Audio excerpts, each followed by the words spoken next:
This is your first time? I say, no, I've been to Pakistan probably 6 or 7 times. I have an extensive background from New York. I've worked with IBM, Xerox, Martha Stewart. I was there during the time that she had troubles and she went to jail. A lot of learnings came up from that, and I eventually ended up in Saudi Arabia after I left Xerox as the Chief Human Resource Officer. And I left there and I came to Dubai as the CEO for Great Place to Work. I'm sure you've heard of Great Place to Work. And then eventually I ended up moving from there and starting my own firm, which is Strategy Focus Group. So my conversation today is for the HR community, leadership, and how do we guide a workforce through change.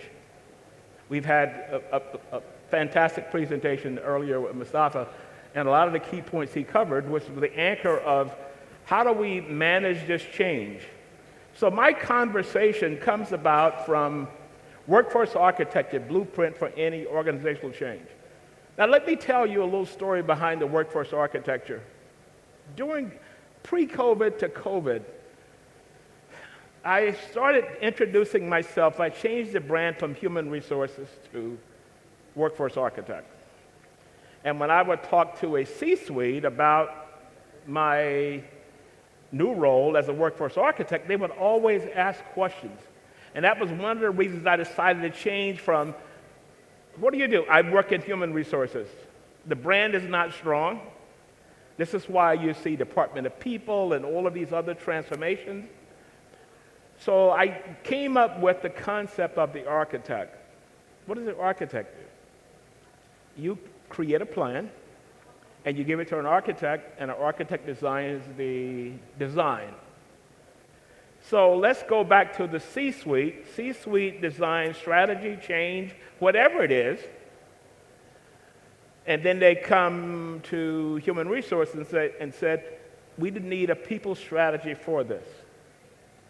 Challenge with that is that if you're administrative a process, you may not understand that transformation, but we'll go through that. So the workforce architecture piece is based on that. How do I design a workforce based on org strategy? The challenge with that is, okay, this is not working. The challenge with that is, when I speak to HR groups, I say, do you understand your organizational strategy? 1, 2, 3. Give me 1. And I get kind of the HR look. You know what the HR look looks like? I don't have a clue. So how do you become an architect if you don't know the plans? How can you design a people strategy if you don't understand the plans? We're going through so much change. The earlier presentation, Mustafa was talking about the companies that had gone through a shift to try and figure out, how do I navigate this? You talked about the concept of companies that were here and are no longer here. Where was our department? It was mentioned about Kodak, and Kodak was first digital patent. Nothing was done from that. Nokia, same. So my presentation is based on understanding strategy and driving it from there. So finally it came in. All of these companies have gone through magnificent change. How many of you have noticed the news in the past 2, 3 days? I'm going to say the past week. What major company filed bankruptcy within the last week? That was a known brand.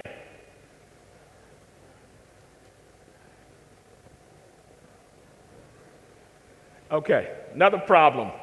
HR people understand that you have to follow business news. That was Tupperware. Your parents understand Tupperware. Tupperware was a major brand. They filed bankruptcy. Why? Because their strategy didn't shift. And you know what I read when I was trying to get an understanding of that? Was that we order meals, one portion, so we're not cooking the big family meals anymore, so there's no need for storage. They never changed their strategy. But if we were there, what would that look like in trying to design that? And this is what my presentation is going to be about. COVID, let me try and say this in a nice way. COVID was a gift for organizations. I lost family members during COVID, but COVID disrupted the entire business landscape, which means we have to change. And how do we come back from COVID, lockdown, all those kinds of things? So we think about change management, we think about the big picture, but think of something as simple as work from home, work from anywhere. Starbucks says we want everybody back into the office, but meanwhile, the new CEO flies in on a private jet. He's not going to move from one part of the U.S. to the other part. Plus, they're going to build a new office in his space. Change. And what happens with change is that you have 500 people that's seeing that and say, well, I don't understand this organization as to how they are moving about trying to make this change. So all these things come into play, but who's the person that's driving this? We, human resources people, should be close to the driver's seat. This slide has come up before. The new environment, change. I advise every HR person, I'm not going to say the first thing you do in the morning, but 2 to 3 times a week, read the business news, put yourself in that position as the CHRO or HRBP. What would be your strategy? How would you go to the big room to advise them as to how we approach this? Through change, through strategy, whatever it is. Because that's our role. We control the largest spend of any organization, people costs. That's ours. That's nobody else. So they're not going to go to IT, marketing, or any of these people to say, how do we do this? So my question is to you, is your organization fit for the future?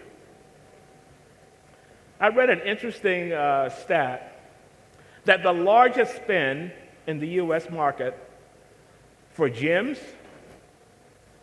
is in the month of November and December and January. They hold their budget and they spend it there. Why do they do that? Because we're going to consume food. Holidays are coming up. We're going to go through all these things. And what's going to happen is that we're going to put on a few extra. And they join a gym. But after 2 months, 3 months for the most part, nobody's there. How are you going to make your organization fit for the future? That's our role inside. Do we have the right strategic workforce plan? Do we have the correct change management strategy to drive this new change that we're going through? That's ours. That's no one else's. And in a lot of cases, HR is going to have to step up to the plate because it's about us getting our organizations fit for the future. Here was a study that I came across, and it was interesting to me because when I look at the top 3 here, all of this is ours. And your C-suite is looking for solutions. What is your people strategy for getting us out of this? How can you help in getting us out of this? Which means that, and I'm going to kind of generalize this, HR has to upskill. The HRBP model was designed by Dave Ulrich, who's a good friend of mine. And Dave designed that based on an HRBP label is that you are an in-house consultant. You solve people issues within the organization. But then I can flip it back to say, do you have the skills to do that? And this is why leaders inside of organizations are going to have to make sure that we do this.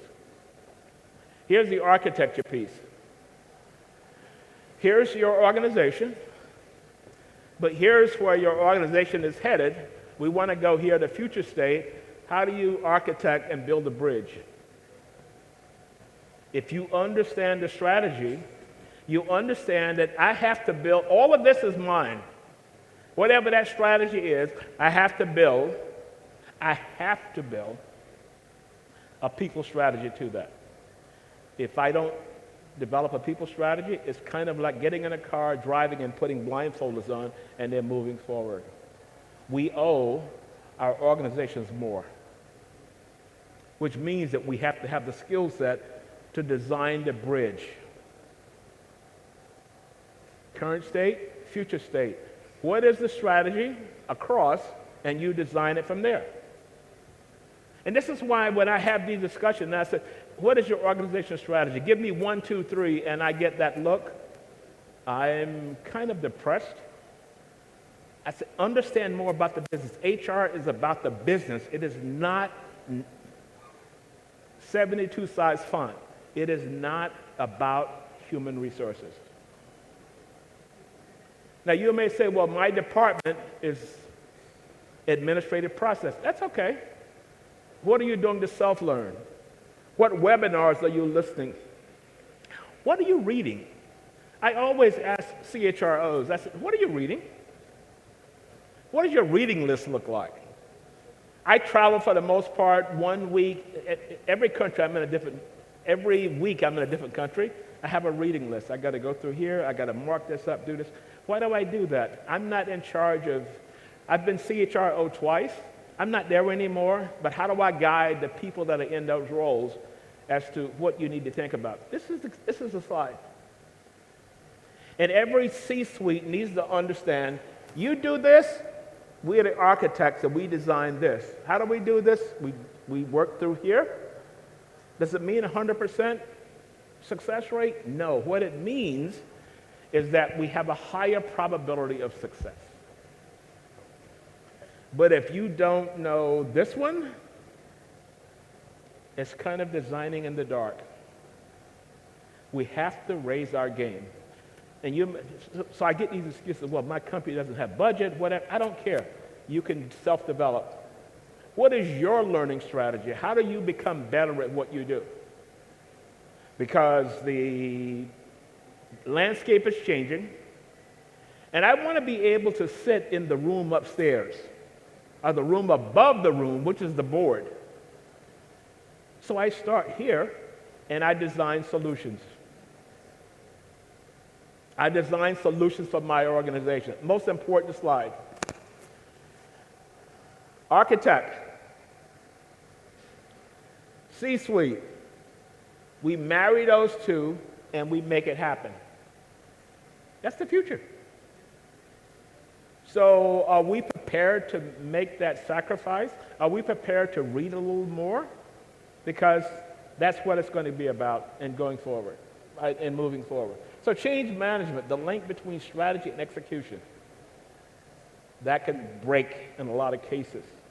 I mentioned to you work from home, work from anywhere. Perfect examples. So sometimes we think of change as this big, moving into a new business model or whatever it is.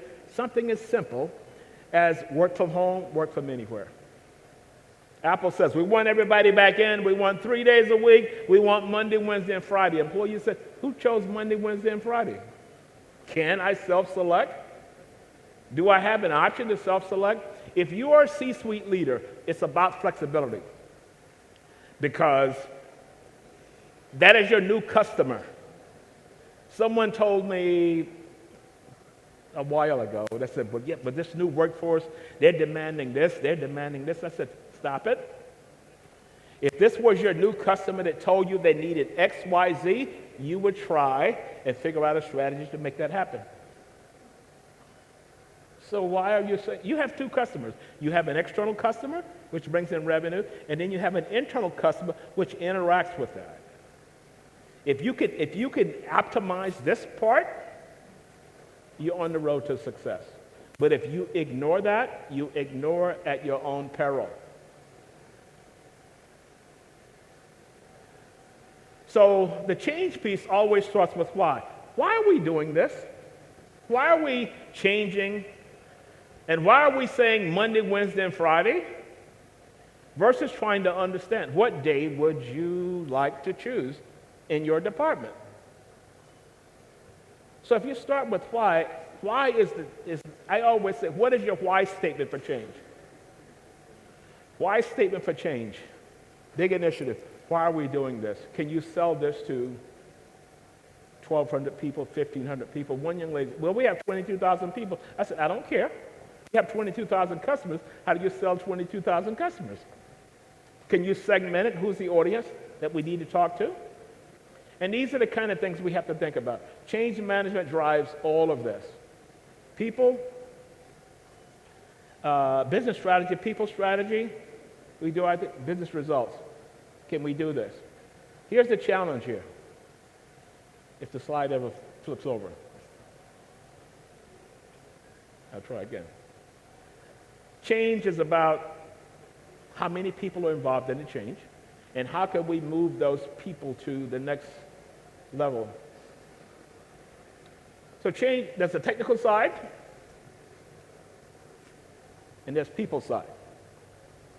This is your workforce here. 1,200 people, 1,500 people, 22,000 people. We sell it. Some people make the transition to here, future state, which we want, or they come back here. How do we sell that? Because it's all about the people, the 1,200, 1,500. So technical side, we design, develop, and deliver. This side, we embrace, adopt, and use. Mustafa covered some of these key points here.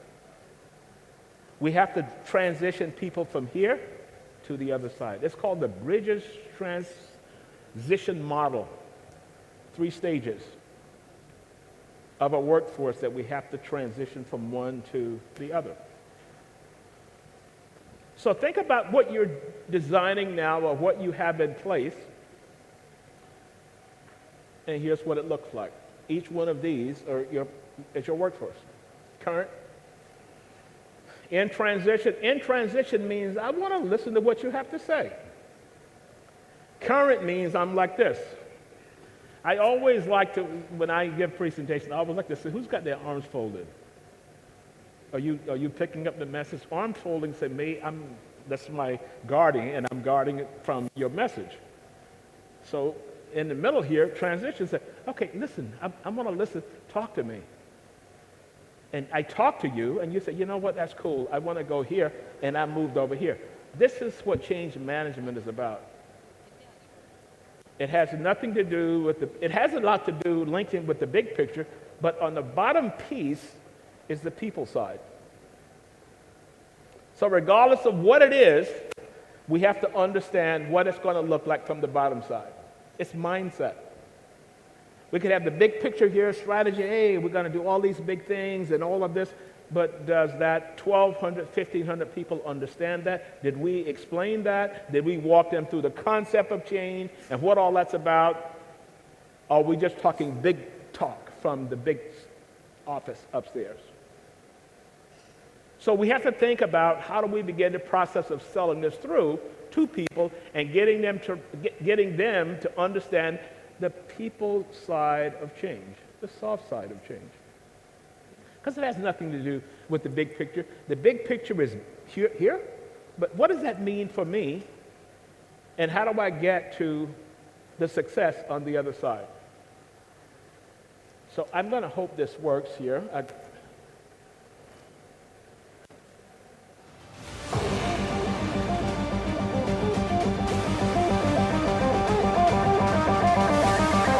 That look familiar?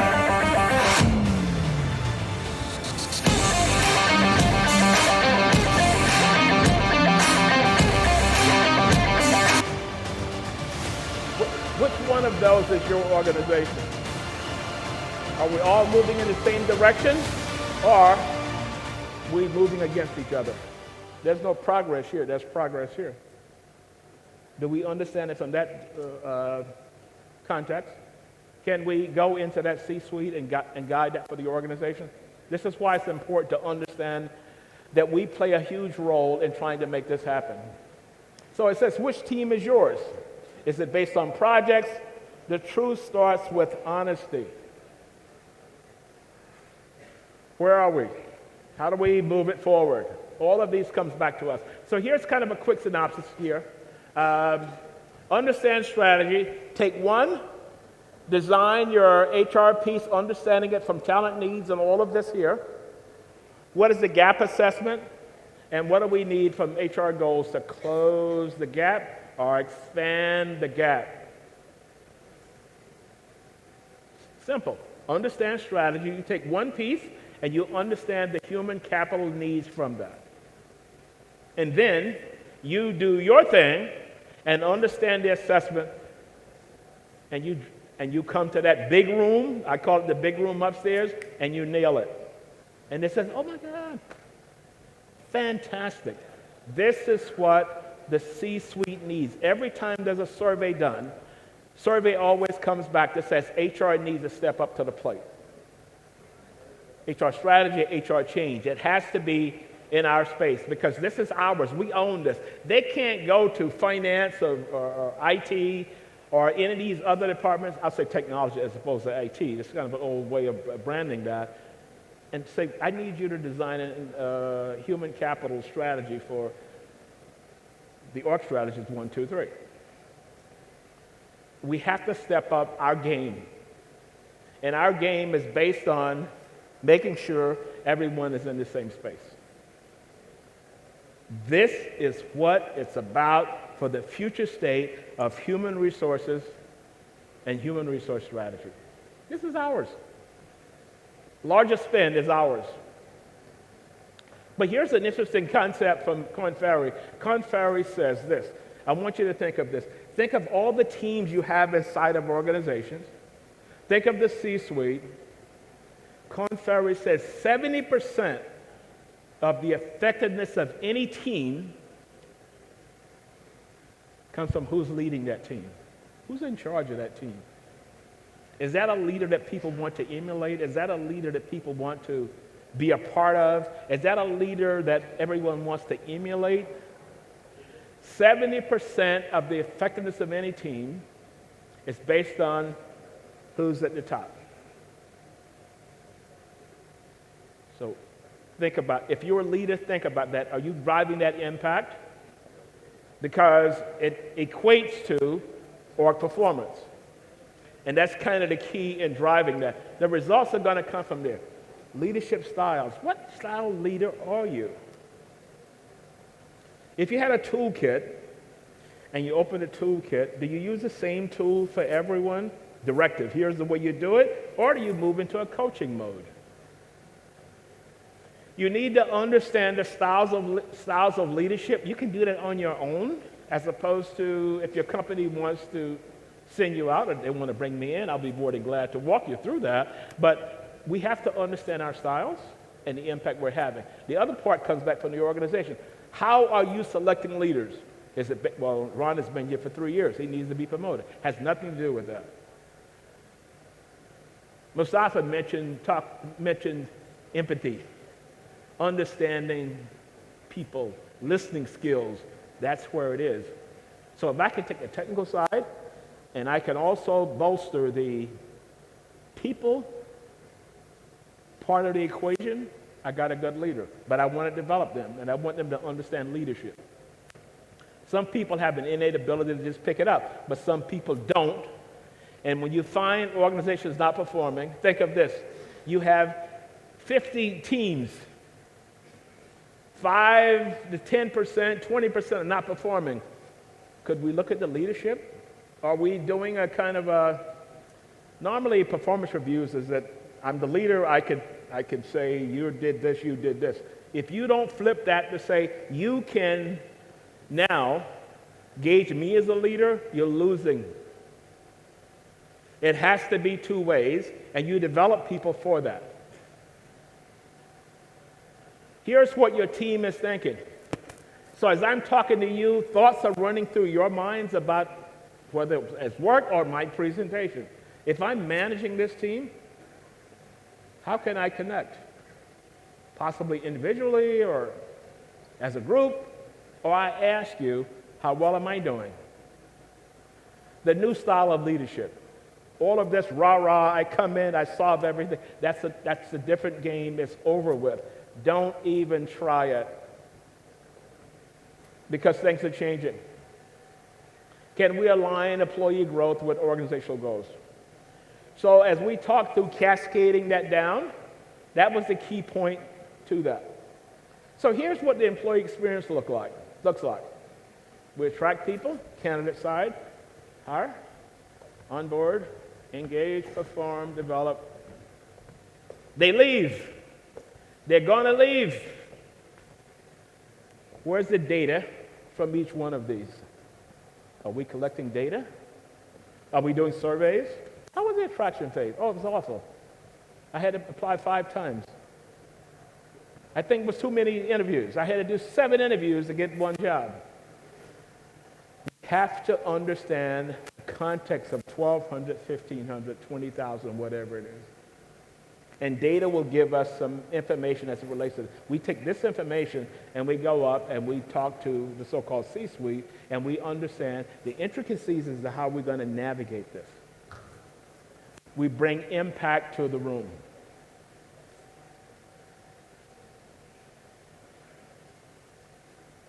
Okay, I see my slides of here's the key point here. We have to understand what the org strategy is.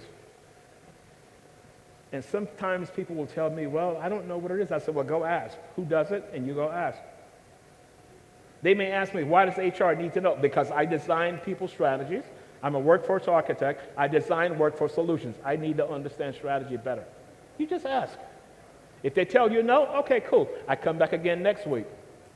I will ask you 1,000 times until I eventually break it down to say, you know what? Yeah, come on in. We talked about this earlier in saying the sales side of human resources is that when the person says no, that's when you find out who the real salesperson is. Because I will convince you that you need to think about the way that we're doing this. And that's my role in driving this forward. So here's a quick kind of schematic. I don't know my time frame here. Understand a piece of strategy and trying to understand what business activities, how much is finance owned, how much is marketing owned, how much is technology owned, all of these functions. But you have to know what this is. And the next step to that is this. What is our strategy and how do we support this? It's very easy. Understand what strategy is. Understand what you're going to have to do to build the workforce, strategic workforce planning, as well as change management. And then we come to the big room and we unveil our strategy for the big piece. Then you have earned that so-called seat at the table, which I hate the phrase anyway. But how many of you can walk you through this? So here's an interesting concept here, and I wanted to put this slide in. Oh, I gave it up. Here was the MRI, very famous case on design thinking. But it worked fine for adults. But imagine if you've got children and you've got to bring your 11-year-old, 10-year-old into this room. They're terrified. Terrified. So the gentleman that designed this, Doug Dietz, decided to go over to where they sold one of these, pediatric MRI. And he noticed all these kids crying and screaming. Nobody wanted to go, and it was dragging people in.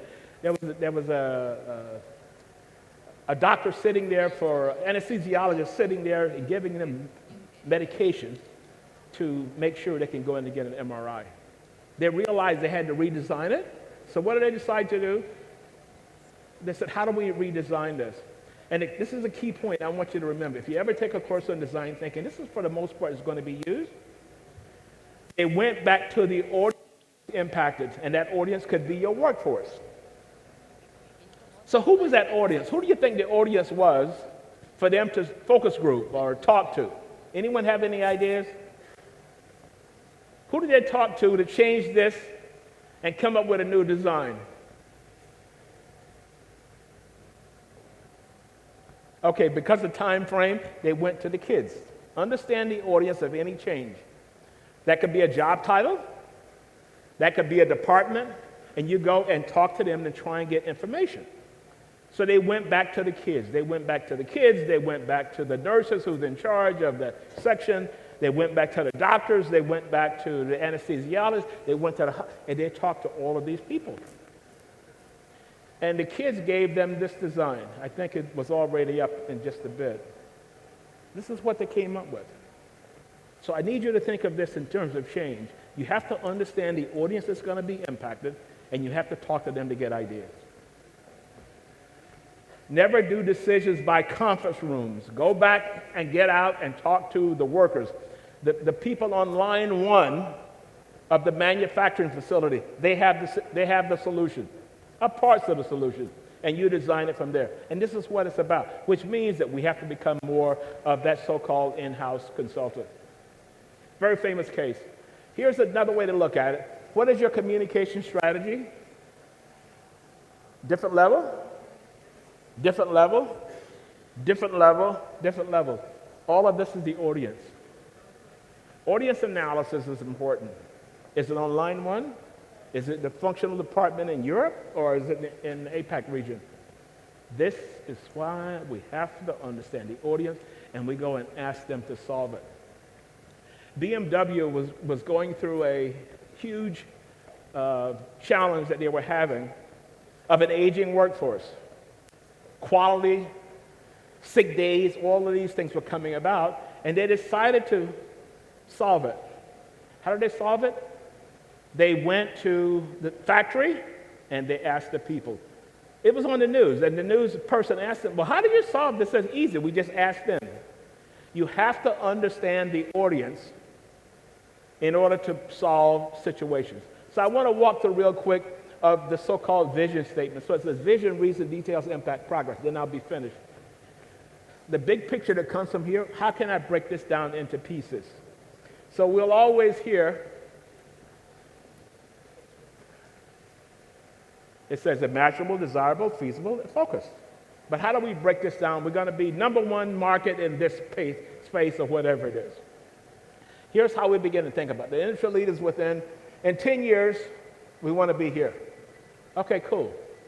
So what does that mean for me down here? Most revenue, profit, action to achieve goals, expand globally, What does that mean for me? 1,200 people. I see this, I said, doesn't connect with me. And a vision statement means we break it down so that people at the lowest point of the org chart understands exactly, for the most part, what that is. Key points here. I have to bring you in to understand that. Look at this, read this.